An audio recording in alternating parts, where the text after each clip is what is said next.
अस्सलाम वालेकुम दोस्तों, आज हम जिस सियासी शख्सियत के बारे में बात करने जा रहे हैं वो है बिलावल भुट्टो ज़रदारी। बिलावल 21 सितंबर 1988 को कराची में पैदा हुए। बिलावल भुट्टो ज़रदारी ने बचपन ही से अपने वालिदैन की तकलीफ़ का अंदाज़ा लगा लिया था। तकलीफ़ और अज़ियत का सफ़र उनके अज़म की पुख्तगी भी ज़ाहिर करता है, क्योंकि बचपन की उम्र में एक बच्चे को स्कूल से लेकर आम ज़िंदगी में क्या क्या तकलीफ़ और मुश्किलात पेश आती हैं वो बिलावल भुट्टो से बेहतर कोई नहीं जान सकता। बिलावल ने ज़िंदगी के हर मोड़ पर बहुत कुछ सीखा और समझा। बिलावल की इल्मी और सियासी तरबियत उनकी वालदा ने की, जो दुनिया की बेहतरीन यूनिवर्सिटीज़ में लेक्चर दिया करती थीं। बिलावल भुट्टो ने बचपन में ही सियासत में भुट्टो के असूली अफकार और अवामी जज्बों से सरशार नज़रिए को समझ लिया था, जिसके लिए बड़ी उम्र की ज़रूरत होती है। अपनी वालदा बेनज़ीर भुट्टो शहीद के दूसरे दौरे हुकूमत में उन्होंने इब्तदाई तालीम कराची ग्रामर स्कूल से हासिल की। इसके बाद उन्होंने Froebel's international school Islamabad से तालीम हासिल की। दुबई मुंतकिल होने के बाद उन्होंने अपनी तालीम राशिद पब्लिक स्कूल दुबई में जारी रखी, जहां वो स्टूडेंट कौंसिल के नायब चेयरमैन भी रहे। राशिद पब्लिक स्कूल का शुमार दुबई के बेहतरीन स्कूल्स में होता है। 1999 में अपनी वालदा मोहतरमा बेनज़ीर भुट्टो की खुद साख्ता जलावतनी के वक्त वो उनके साथ ही बैरून मुल्क चले गए थे। 2007 में बिलावल भुट्टो ने बरतानिया की ऑक्सफोर्ड यूनिवर्सिटी के सबसे अहम कॉलेज क्राइस्ट चर्च में दाखिला लिया। बरतानिया की ऑक्सफोर्ड यूनिवर्सिटी से BA ऑनर्स की सनद जदीद तारीख और सियासत के शोबे में हासिल की। बिलावल भुट्टो ज़रदारी यहाँ भी तलबा यूनियन में सरगर्म रहे। 2010 में उन्होंने अपनी तालीम मुकम्मल कर ली।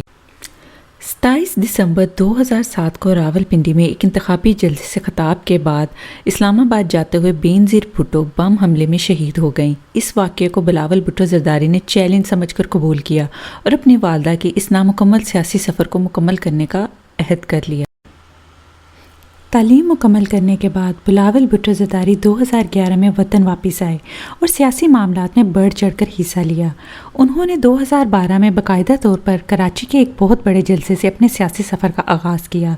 वो इब्तदा में मुल्क की सियासी सूरत हाल और दीगर मामलात पर अपने तुंदो तेज़ बयानात और ट्विटर पर पैगामात की वजह से ज़राए इब्लाग में मौजूद बहस रहे। कराची के इस जलसे को मुल्क में पीपल्स पार्टी की ताकत के मुजाहरे के तौर पर भी देखा गया, क्योंकि 2008 से 2013 तक बरसरे इक़्तिदार रहने के बाद ये जमात सिर्फ सूबा सिंध ही में हुकूमत बना सकी थी, जिस पर सियासी हलकों में इसकी साख से मुतल्लिक चहमगोइयाँ होती रही थीं। 2015 में आसिफ अली ज़रदारी ने पीपल्स पार्टी के अहम इख्तियारात उनके हवाले कर दिए, लेकिन पार्लिमान का रुकन बनने के लिए कम अज़ कम उम्र 25 साल है। इस कानून को मद्देनज़र रखते हुए बिलावल भुट्टो ज़रदारी ने 2013 के इंतखाबात में हिस्सा नहीं लिया। 2 बार मुल्की वज़ीर आज़म रहने वाली मोहतरमा बेनज़ीर भुट्टो शहीद ने अपनी वसीयत में अपने शोहर आसिफ अली ज़रदारी को अपना सियासी जानशीन मुकर्रर किया, लेकिन उन्होंने बिलावल भुट्टो ज़रदारी को पार्टी का चेयरमैन नामज़द कर दिया और इस तरह वो पाकिस्तान पीपल्स पार्टी के चेयरमैन के ओहदे पर फाइज हो गए।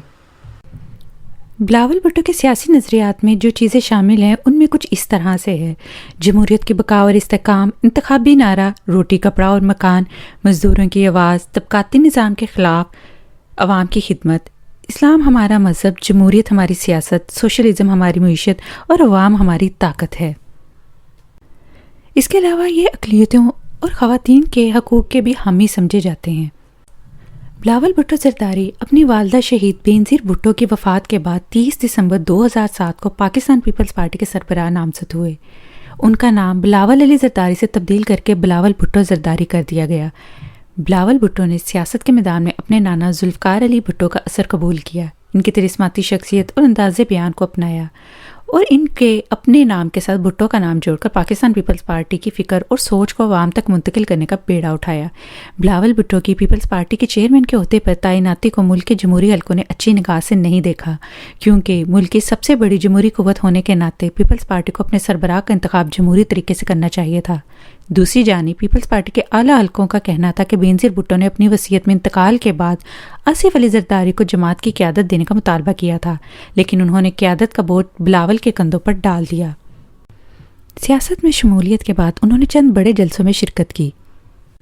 इनके चंद अहम जलसों में कराची जलसा जो कि 2014 में हुआ, कोटली जलसा जो 30 अप्रैल 2016 को हुआ, मीरपुर जलसा जो 30 मई 2016 को हुआ, चित्राल जलसा जो 5 अगस्त 2017 को और एक और काबिल दीद जलसा जो चिन्योट में 12 अगस्त 2017 को हुआ काबिल दीद थे। بلاول بھٹو نے چند اہم فلاحی کاموں کے افتتاح بھی کیے، جیسا کہ نوری آباد پاور پلانٹ۔ مئی 2017 میں بلاول بھٹو نے نوری آباد میں گیس سے چلنے والے 100 میگا واٹ پاور پلانٹ کا افتتاح کیا۔ نوری آباد منصوبے میں 50 میگا واٹ کے 2 پاور پلانٹ لگائے گئے ہیں، جس دن حکومت نے نجی اشتراک سے لگایا ہے۔ منزل پمپ فلائی اوور۔ جون 2017 میں بلاول بھٹو زرداری نے قائد آباد منزل پمپ فلائی اوور کا افتتاح کیا۔ منور سہروردی انڈر پاس۔ جولائی 2017 میں شارع فیصل پر ڈرگ روڈ کے مقام پر منور سہروردی انڈر بائی پاس کا افتتاح کیا۔ اس مقام پر بننے والا انڈر پاس 4 ماہ میں مکمل کیا گیا، جس کی لمبائی 412 میٹر ہے، جبکہ اس کا ٹنل 52 میٹر طویل ہے، اور انڈر پاس میں روشنی کے لیے 68 پول نصب کیے گئے ہیں۔ انڈر پاس 3 ٹریکس پر مشتمل ہے، جس کی تعمیر پر 44 کروڑ روپے لاگت آئی، جبکہ انڈر پاس کے اندرونی بیرونی دیواروں پر خوبصورت پینٹنگز بنائی گئی ہیں۔ Cardiovascular disease centre. جولائی 2017 چیئرمین پیپلز پارٹی بلاول بھٹو زرداری نے اندرون سندھ کے پہلے national institute of cardiovascular disease کا افتتاح کیا۔ جھرک پل۔ اگست 2017 میں چیئرمین پیپلز پارٹی بلاول بھٹو زرداری نے جھرک ملاقہ تیار پل کا افتتاح کیا۔ Peoples ambulance service. اگست 2017 میں بلاول بھٹو زرداری نے پرائیویٹ سیکٹر کے ساتھ مل کر ٹھٹھہ اور سجاول کے لیے 25 پیپلز ایمبولینس سروس کا آغاز کیا، جس میں ہمہ وقت ڈاکٹر، پیرامیڈیکل سٹاف، جدید سہولیات، آلات اور ادویات موجود ہیں۔ اب تک ہم ان کی پروفیشنل لائف کو ڈسکس کرتے رہے ہیں، آئیے اب بات کرتے ہیں ان کی ذاتی زندگی کے بارے میں۔ بلاول بھٹو زرداری شادی سے زیادہ عوام کی خدمت کو اہمیت دیتے ہیں۔ شادی کی بے شمار آفرز ہیں، لیکن ان کا شادی کرنے کا فی الحال کوئی ارادہ نہیں ہے۔ وہ سمجھتے ہیں کہ جو لڑکی ان کی زندگی میں آئے گی اس کے لیے ذمہ داریاں نبھانا آسان نہیں ہوگا۔ بلاول بھٹو اپنی بہنوں بختاور اور آسفا سے بہت محبت کرتے ہیں اور اپنے لیے اسی لڑکی کو قبول کریں گے جو ان کی بہنوں کو پسند ہوگی۔ شادی کے حوالے سے بلاول بھٹو کے بارے میں یہ خبر بھی عام ہوئی کہ وہ میر مرتضیٰ بھٹو کی صاحبزادی فاطمہ بھٹو سے شادی کر رہے ہیں اور دونوں خاندانوں کے درمیان میں حائل خلیج بھی ختم ہو گئی ہے، لیکن یہ باتیں صرف اخبارات کی زینت بن کر رہ گئی، حقیقت سے ان کا کوئی تعلق سامنے نہیں آیا۔ بلاول بھٹو زرداری پاکستان کے تمام زبانیں سیکھنا چاہتے ہیں۔ اردو زبان پر انہیں کافی حد تک عبور آ گیا ہے اور اب ان کی زیادہ توجہ سندھی زبان سیکھنے پر مرکوز ہے۔ بلاول بھٹو شوق طبیعت کے مالک بھی ہیں، رنگوں سے کھیلنا انہیں پسند ہے۔ یہی وجہ ہے کہ 2016 میں سندھ میں منائی جانے والی ہولی کی تقریبات میں انہوں نے بطور خاص شرکت کی، ہولی کھیلی، مبارکباد دی اور اقلیتوں کے حقوق کی بات بھی کی۔ ہولی تو ہولی، بسنت میلے میں بھی ان کی دلچسپی بھرپور ہوتی ہے۔ یہی وجہ ہے کہ انہوں نے 2018 میں کراچی میں بسنت منانے کا اعلان بھی کیا۔ سندھ کی ثقافت کو اجاگر کرنے اور سندھ کے قدیم و تاریخی مقامات کو ان کا کھویا ہوا مقام واپس دلانے کے لیے بلاول بھٹو زرداری کی نگرانی میں سندھ فیسٹیول کی 15 روزہ تقریبات کا آغاز ہوا۔